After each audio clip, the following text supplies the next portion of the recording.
बिस्मिल्लाहिर्रहमानिर्रहीम। अस्सलाम वालेकुम। उम्मीद है आप सब दोस्त खैर खैरियत से होंगे। जैसा कि आप सब दोस्त जानते हैं कि सऊदी गवर्नमेंट ने कर्फ्यू में काफ़ी हद तक नरमी की और हालात को नॉर्मल लाने में काफ़ी कोशिश कर रही है, लेकिन इसके साथ साथ कोरोना वायरस के वबा पर भी काबू पाना लाजमी है। इसके लिए सऊदी गवर्नमेंट ने कुछ एहतियाती तदाबीर मरतब की है कि उस पर अमल करना हर शहरी और हर गैर मुल्की का फ़र्ज़ है। इसके ख़िलाफ़ वर्जी करने पर काफ़ी हद तक जुर्माने हैं, जिस पर मैंने तफसीली वीडियोस बनाई हैं। अभी सऊदी सोशल डेवलपमेंट अथॉरिटी ने एक शॉर्ट वीडियो जारी की है, जिसमें तमाम तर बताया गया है कि कौन सी जगह पर कौन से एहतियाती तदाबीर पर अमल करना लाजमी है। ये वीडियो देखने के बाद आपको सही तरह समझ में आ जाएगी कि हमने कौन सी जगह पर कौन से एहतियाती तदाबीर अपनाने हैं। तो ये वीडियो आखिर तक देखिए।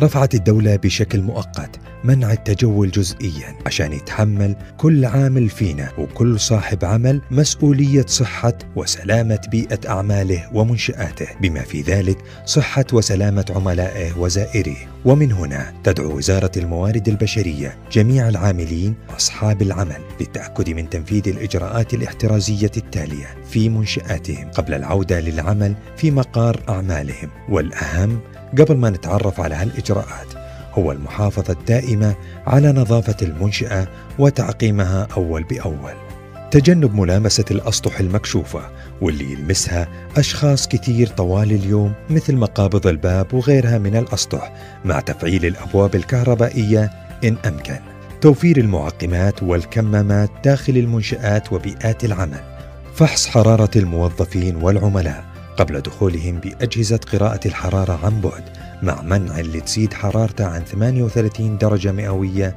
السماح بدخول الحد الأدنى من الموظفين والعملاء والزائرين للمنشآت وبيئات الأعمال، الحفاظ على مبدأ التباعد الاجتماعي وإعادة ترتيب مساحات المكاتب والبضائع لتحقيق هالمبدأ، التقليل أو حتى عدم استخدام الأوراق في التعاملات في المكاتب والاستعاضة بالإيميلات الإلكترونية، وأيضا يفضل التعامل بأنظمة الدفع الذكية في المحلات والمتاجر، تفادي التواجد بالمرافق والأماكن الضيقة مع تعقيمها أول بأول وتوفير التهوية الطبيعية قدر الإمكان، فتح الأبواب داخل المنشآت مثل غرف الاجتماعات ومكاتب المنشأة عشان تقل الحاجة للمس مقابض الأبواب، يفضل عدم تداول الأدوات والمواد والبضائع إلا بعد تعقيم الأيدي وتقليل تداولها بين الأيدي، وضع لافتات توضح تعليمات للعاملين والزوار بكل ما سبق من إجراءات عشان ننشر الوعي جميعاً.